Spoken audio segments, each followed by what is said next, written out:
World Vision is a Christian humanitarian and emergency affairs agency that's also committed to the long-term transformational development of the communities we serve. We have over 40,000 people in over 100 countries now.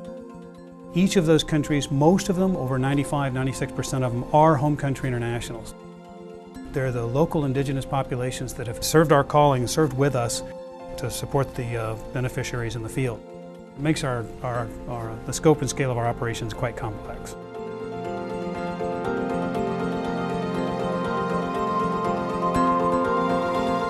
We're approximately 2.5 years into our implementation of the product, and as of this time we're seeing usage in the neighborhood of 1 million minutes per month and over 200 meetings per day. People now can immediately collaborate. Now they're finally on a standard product set globally in over 5,000 locations, 5,000 people around the world that we never had before.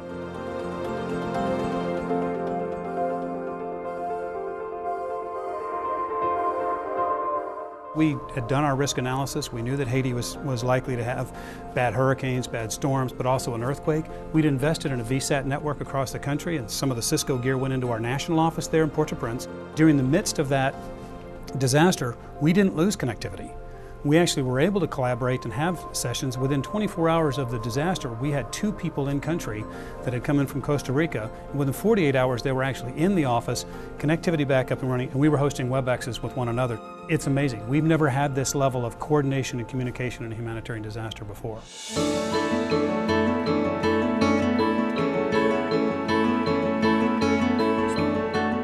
What we've learned around the different customs and cultures around the world is not everybody wants to use video. Not everybody wants to use audio. And some people really feel comfortable sending their messages through chat. And what I would contend is that meetings are more productive when you have all 3 unified together. You've got the presentation, you've got the voice, and you've also got the chat. But having those unified together with a low-cost solution, we've probably taken out 30 to 50% of the cost of us doing voice, data, and video around the world for collaboration.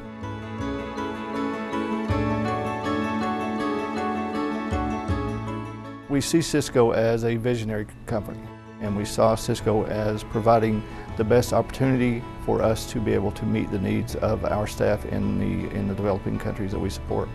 Cisco has been our standard platform around the world, and that global standardization, as we call it, the one best way, means a great deal to us. The 2 devices I would say that are more prevalent throughout the World Vision offices are the PIX 501 firewall and the Cisco 2600 series. We have standardized on those products, and the vast majority of our offices who would need that type of product are standardized on the Cisco equipment. If you don't have the right infrastructure, there's a diseconomies of scale. 20% more countries and more sites is 30 to 50% more work.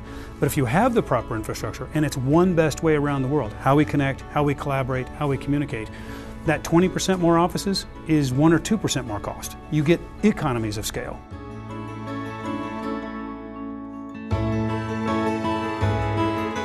In the third world countries that we support, the mobile phone is their most prevalent form of communication.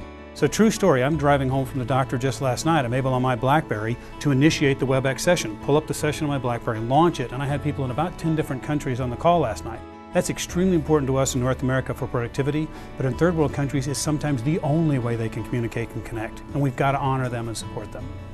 Our tagline for this collaboration is we've got to communicate, we've got to collaborate, but we've basically got to connect, and that's what this enables us to do.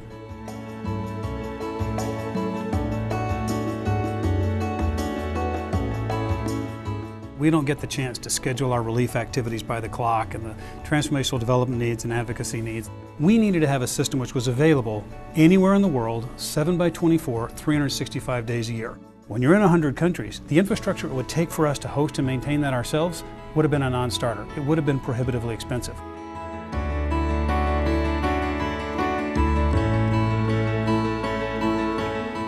We started our implementation of the Cisco-WebEx product set in late 2007. Here we are roughly 2.5 years later. We're still on that journey of implementing it throughout the world.